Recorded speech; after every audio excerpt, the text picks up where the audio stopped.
కార్యకర్తలకు, వైఎస్ జగన్మోహన్ రెడ్డి గారి అభిమానులకు, నందికొట్కూరు నియోజకవర్గ ప్రజలకు, నందికొట్కూరు యువకులకు అందరికీ ముందుగా నా హృదయపూర్వక నమస్కారాలు తెలియజేసుకుంటున్నాను. ఒక బీఫామ్ ఇచ్చి ఒక ఎమ్మెల్యే అభ్యర్థి నామినేషన్ కే ఇంతమంది జనం వస్తే వారం రోజుల్లో మన నాయకుడు వైఎస్ జగన్మోహన్ రెడ్డి గారు రాబోతున్నారు. ఆ రోజు నందికొట్కూరుకు వచ్చే జనాన్ని అపోజిషన్ వాళ్ళ ఊహకే వదిలేస్తాను. మనం ఎన్నికల ప్రచారం మొదలుపెట్టి దాదాపుగా 100 రోజులైంది. కార్యకర్తల సమావేశాలు పెట్టుకున్నాం, బూత్ కమిటీ సమావేశాలు పెట్టుకున్నాం, ఆత్మీయ సమావేశాలు పెట్టుకున్నాం, గడప గడపకు తిరిగినాం, ప్రతి గ్రామంలో మీటింగ్లు పెట్టినాం, ఎన్నో కార్యక్రమాలు చేసుకుంటూ అభివృద్ధి కార్యక్రమాలు చేసుకుంటూ తిరుగుతా ఉన్నాం. ఎన్నికలు ఇంకా చివరి దశకు వచ్చినాయి. ఇక కేవలం 20 రోజులు మాత్రమే ఉంది.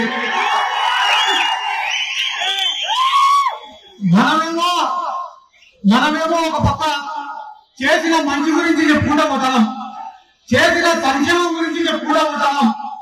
రేపు మేము మళ్ళీ మాకు ఓటేస్తే ఏం మంచి చేస్తామని చెప్పుకుంటూ మనం పోతుంటే తెలుగుదేశం పార్టీ నాయకులు మాత్రం ఊరు తిరిగి వైఎస్ జగన్మోహన్ రెడ్డి గారి గురించి విమర్శిస్తారు, వైఎస్ఆర్ కాంగ్రెస్ పార్టీ గురించి విమర్శిస్తారు, మన ఎంపీ అభ్యర్థి పోచా బ్రహ్మానంద రెడ్డి గారి గురించి విమర్శిస్తారు, మన ఎమ్మెల్యే అభ్యర్థి దారా సుధీర్ గారి గురించి విమర్శిస్తారు.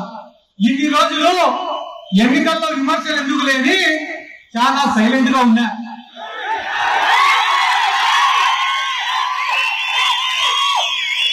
కానీ ఈరోజు నేను మీకు సంక్షేమం గురించి చెప్పను,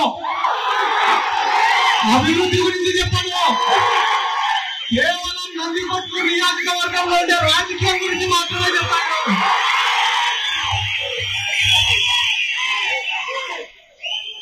ఒక ఆయన ఊర్లు పట్టుకొని తిరుగుతా పాపం 20 సంవత్సరాలు గ్యాప్ వచ్చింది ఆయనకి. ఆయన ఊర్లు పట్టుకొని తిరుగుతా ఏం చేస్తాడు తెలుసా? వాడు సిద్ధార్థ రెడ్డి గారికి టికెట్ రాలే కదా, సిద్ధార్థ రెడ్డి క్యాండిడేట్ కాదు కదా, కాబట్టి మాకు చేయండి అని అడుగుతా. మే 13వ తేదీ సాయంత్రం 5 గంటల వరకు నందికొట్కూరు వైఎస్ఆర్ కాంగ్రెస్ పార్టీ అభ్యర్థి బైరెడ్డి సిద్ధార్థ రెడ్డి.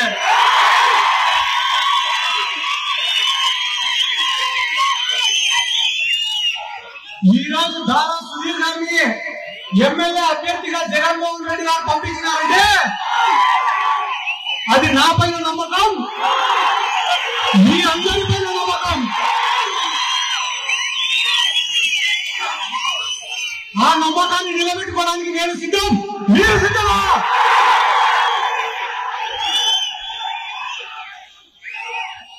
ఎన్నికలు దగ్గరకు వచ్చినాయి కాబట్టి కొంతమంది పాపం విమర్శలే పనిగా పెట్టుకున్నారు.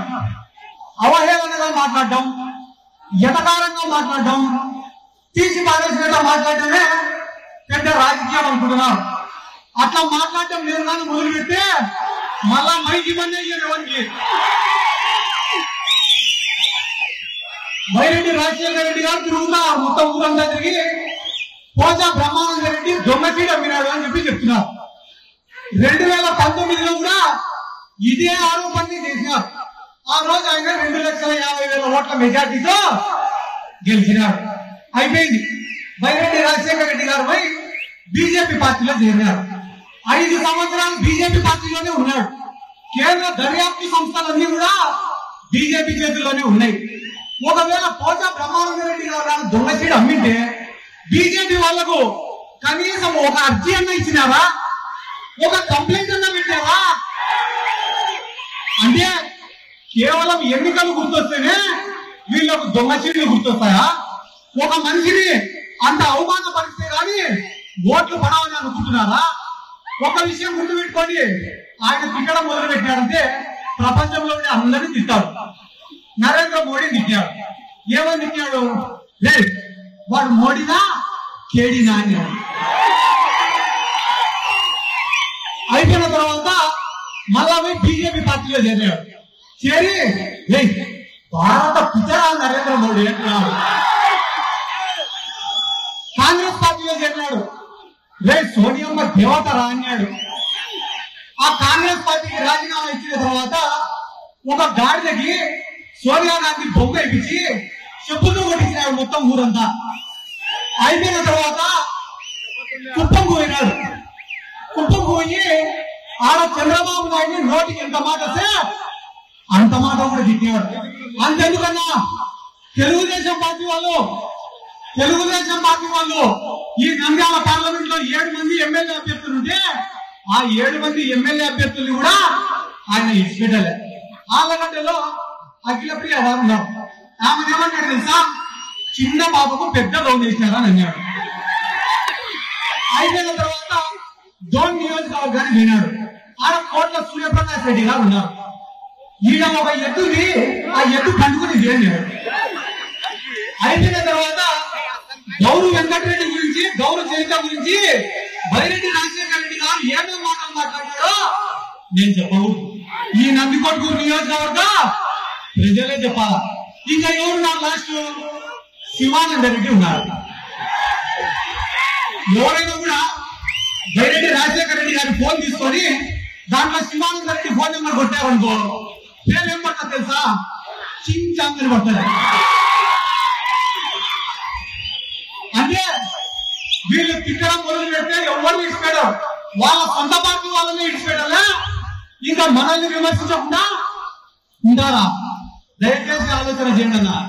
ఈ నందికొట్కూరు నియోజకవర్గంలో ప్రజలు మాత్రమే పేదవాళ్ళు కాదన్నా. ఈ నియోజకవర్గంలో నాయకులు కూడా చాలా పేదవాళ్ళు ఉన్నా. ఒక ర్యాలీ చేయాలన్నా, ఒక ధర్నా చేయాలన్నా, ఒక ప్రోగ్రాం పెట్టాలన్నా 5,000, 10,000, 15,000, 20,000 అప్పు చేసి కార్యక్రమాలు చేసే నాయకులు కొన్ని వందల ఉన్నారన్న. ఈ నందికొట్కూరు నియోజకవర్గంలో రాజకీయాన్ని అడ్డం పెట్టుకొని డబ్బులు సంపాదించుకునే నాయకులు ఎవరైనా ఉండాలంటే వాళ్ళు ఇద్దరే. ఒకటి బైరెడ్డి రాజశేఖర రెడ్డి, రెండోది మాండ్ర శివానంద రెడ్డి. మా ఊర్లో మా ముచ్చుమరి గ్రామంలో ఎవరైనా పోయి గౌరు వెంకటరెడ్డిని కలిసి వస్తే ఇదే బైరెడ్డి రాజశేఖర రెడ్డి గారు వాళ్ళ ఇంటికి తాళం వేస్తాయినాడు. ఎవరైనా పోయి గౌరు వెంకటరెడ్డిని కలిసి వస్తే వాళ్ళ ఇంటికి తాళం వేస్తాయినాడు. మళ్ళా ఈ రోజు అదే బైరెడ్డి రాజశేఖర రెడ్డి గారు పోయి గౌరు వెంకటరెడ్డితో గౌరు చరిత్రతో కలిసినారు. మళ్ళా నీ ఇంటికి తాళం వేయాలా లేదా? అంటే ఈ నియోజకవర్గంలో పేదవాడికి ఒక న్యాయం, డబ్బులున్న వాడికి ఒక న్యాయమా? మనం ఈ మాటలన్నీ చెప్పినామనుకో ఏమన్నారు తెలుసా? పొద్దున్నే సిద్ధార్థ రెడ్డి గారు వాళ్ళే ఉంది కదా పిల్లనాకుడు కదా.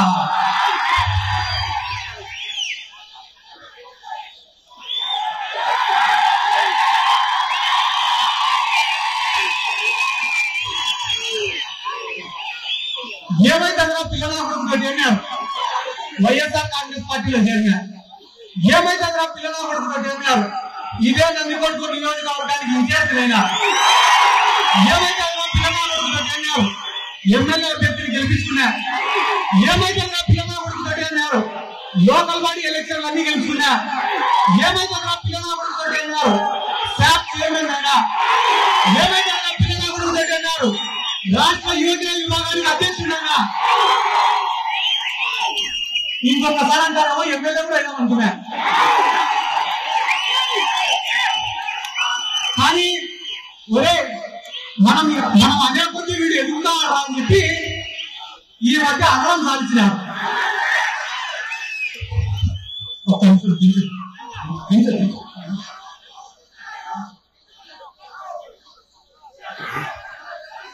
ఎలక్షన్ దగ్గరకు వచ్చే కొద్ది నేను మీ సంగి పుట్ట తొడగొడతారు వచ్చే ముందు.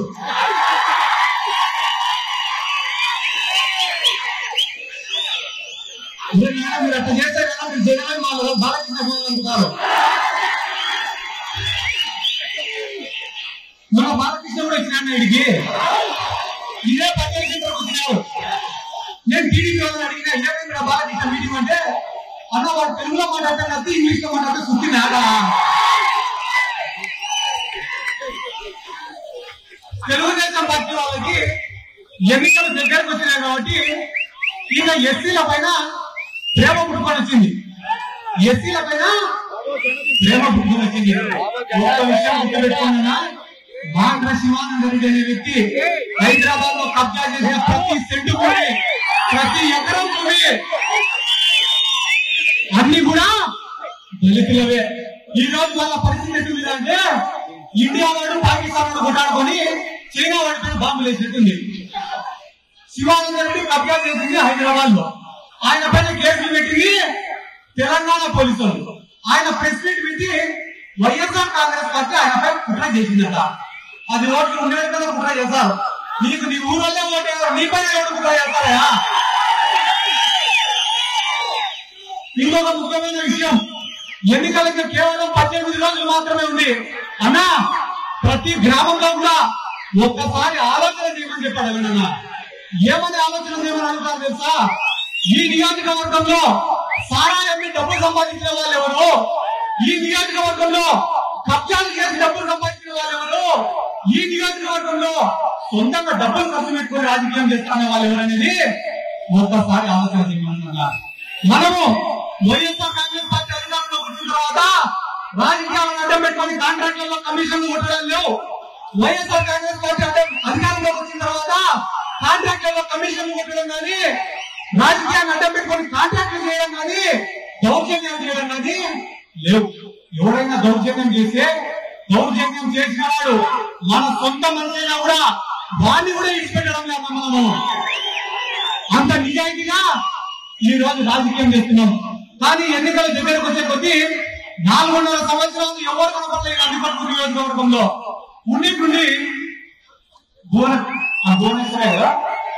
భువనేశ్వర్ గారు ఒకరోజు వచ్చినాడు, బాలకృష్ణ ఒకరోజు వచ్చినాడు, శివానంద రెడ్డి వచ్చినాడు, లింగారెడ్డి వచ్చినాడు, తెలుగుదేశం పార్టీ అభ్యర్థి వచ్చినాడు, బైరెడ్డి రాజశేఖర రెడ్డి వచ్చినాడు, వాళ్ళ కుటుంబ సభ్యులు వచ్చినారు.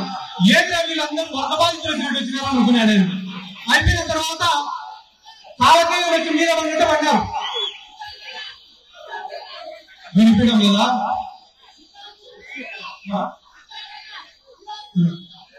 నువ్వు వీరాపురం చూసినా నేనే వస్తాను. వీరాపురం 2 నిమిషాలు.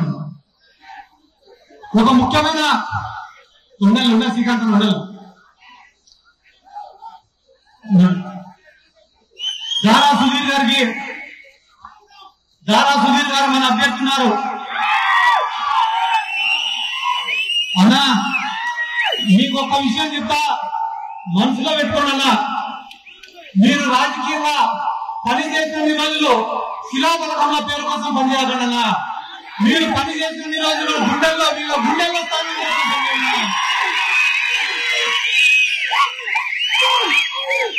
నేను మీకు ఇంకొక మాట కూడా చెప్తానా, మీరు కానీ వీళ్ళకందరికీ గౌరవం ఇస్తే, వీళ్ళకందరికీ పనులు చేస్తే, వీళ్ళకందరికీ పనులు చేసి మీరు కానీ పలికితే ఈ రాష్ట్రంలోనే ఒక బలమైన గుర్తుకు నాయకుడు అవుతారు మీరు. ఈ రోజు ఆయన పైన కూడా విమర్శలు, యాడ్ నుంచో డబ్బులు ఉన్నాయని పట్టుకొచ్చుకున్నారని. సారాయాన్ని డబ్బులు సంపాదించిన వాళ్ళతో, కబ్జాలు చేసి డబ్బులు సంపాదించిన వాళ్ళతో పోటీ పడాలంటే న్యాయంగా సంపాదించుకునేది కూడా ఉండాలి కదా మనకి. దాంట్లో భాగంగానే ఈ రోజు జగన్మోహన్ రెడ్డి గారు మనందరి పైన నమ్మకంతో దారా సుధీర్ గారిని పంపించినారు. దారా సుధీర్ గారిని అత్యధిక మెజార్టీలో గెలిపించడానికి మీరు సిద్ధమా? పోతా బ్రహ్మానంద రెడ్డి గారిని అత్యధిక మెజార్టీలో గెలిపించడానికి మీరు సిద్ధమా? ఒక్క విషయం అన్నా, చేసిన మంచి గురించి చెప్పుకుంటా ఈ 20 రోజులు ప్రజల్లోనే ఉండండి. ఎన్నో అవమానాలు జరుగుతాయి, ఎన్నో ఇబ్బందులు జరుగుతాయి, ఎన్నో బాధలు ఉంటాయి. కానీ అన్నింటినీ దిగమింగితే 20 రోజుల తర్వాత అధికారం కూడా మీ చేతుల్లో ఉంటుందని చెప్పి ఈ సందర్భంగా నేను మాట చెప్తూ, ఒక విషయం, 5 సంవత్సరాల ముందర ఇదే పటేల్ సెంటర్ లో మీటింగ్ పెట్టా. ఆ రోజు రాజకీయంగా నాకు కూడా అంత అవగాహన లేదు, నాకు కూడా అంత అనుభవం లేదు. చాలా మంది ఇబ్బందులు పెట్టా, తట్టుకొని నిలబడినా. ఈ 5 సంవత్సరాలు ఒక యుద్ధం చేసిన. కానీ ఈ రోజు రాష్ట్రమంతా మనల్ని వాళ్ళ నియోజకవర్గాలకు పిలిపించుకునే పరిస్థితి. కాబట్టి రవి వెంకట స్వామి గారు చెప్పినట్లా ఖచ్చితంగా వాళ్ళందరి సలహాలు సూచనలు కూడా తీసుకున్నాం. నందికొట్కూరు నియోజకవర్గంలో ఏపీఐసీ ల్యాండ్స్ ఉన్నాయి. ప్రతి ఎకరాకు సాగునీరు ఇచ్చేదానికి పోరాటం. ఇదే నందికొట్కూరు మున్సిపాలిటీలో దాదాపుగా 30 కోట్ల రూపాయలు పెట్టి అభివృద్ధి కార్యక్రమాలు చేశాం. 277 కోట్ల రూపాయలతోటి సంక్షేమాలు ఇచ్చినాం.